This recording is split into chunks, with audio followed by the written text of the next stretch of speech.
नमस्कार। SNI hospital Jagadhri Yamunanagar से मैं डॉक्टर स्वाति गोयल आज आपको सफ़ेद मोतिये की सर्जिकल टेक्निक्स के बारे में थोड़ी जानकारी दूंगी।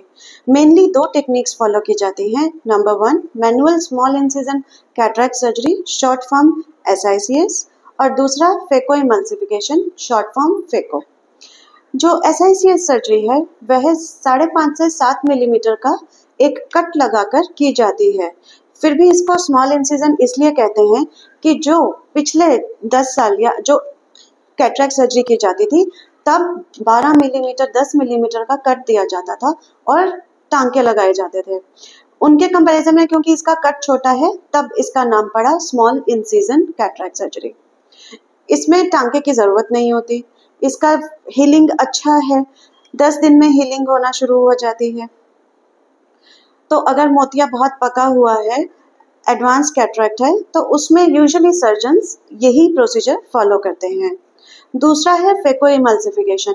फेको इमल्सिफिकेशन में फेको प्रोब होती है, एक नीडल होती है और अंदर एक पीजोइलेक्ट्रिक क्रिस्टल है जो अल्ट्रासोनिक एनर्जी यूज करके सफ़ेद मोतिये को छोटे छोटे टुकड़ों में विभाजित करता है और क्लियर करता है।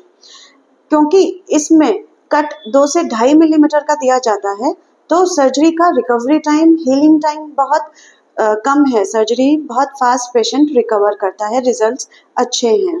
चश्मे का नंबर भी SICS के कंपैरिजन में फेको में चश्मे का नंबर कम आता है क्योंकि इंसिजन का साइज छोटा है। अगर आप देखेंगे तो टाइप ऑफ IOLs, अब हमने सर्जरी कर दी, लेंस डालना है, कौन से तरीके का लेंस डालें, उसमें हमारे पास डिफरेंट ऑप्शंस अवेलेबल हैं। सबसे पहले आता है monofocal lens. Monofocal lens Indian companies का है, इम्पोर्टेड कंपनीज का भी है। इम्पोर्टेड में made in USA, made in Japan, made in Germany, बहुत तरीके के लेंसेज अवेलेबल हैं। इसके अलावा अगर किसी पेशेंट का धूप में फील्ड में ज़्यादा काम है, फार्मर है या ड्राइवर है, तो उसको चौंधक की दिक्कत आ सकती है, तो उसके लिए यूजुअली प्रेफर किया जाता है येलो कोटेड लेंस, जिसमें एक्स्ट्रा UV रेडिएशंस को कट ऑफ कर दिया जाएगा और जितनी रोशनी निगाह के लिए ज़रूरी है आँख में केवल उतनी ही रोशनी एंटर करेगी। और हायर प्रीमियम IOLs की तरफ अगर हम जाएं तो उसमें आते हैं मल्टीफोकल IOLs। आजकल ये बहुत कॉमनली यूज टर्म है मल्टीफोकल IOL। अगर इसको आम भाषा में समझना चाहें तो जैसे प्रोग्रेसिव चश्मा दूर नज़दीक का चश्मा होता है वैसे ही ये लेंस है। इसमें जो पावर्स दी गई हैं, रिंग्स द्वारा दूर की निगाह ठीक की जाती है और जो सेंट्रल क्लियर जोन है वो नज़दीक की निगाह ठीक करता है। तो जब हम इस लेंस को ऑप्ट करते हैं तो हमें चश्मों की ज़रूरत सर्जरी के बाद नहीं पड़ती।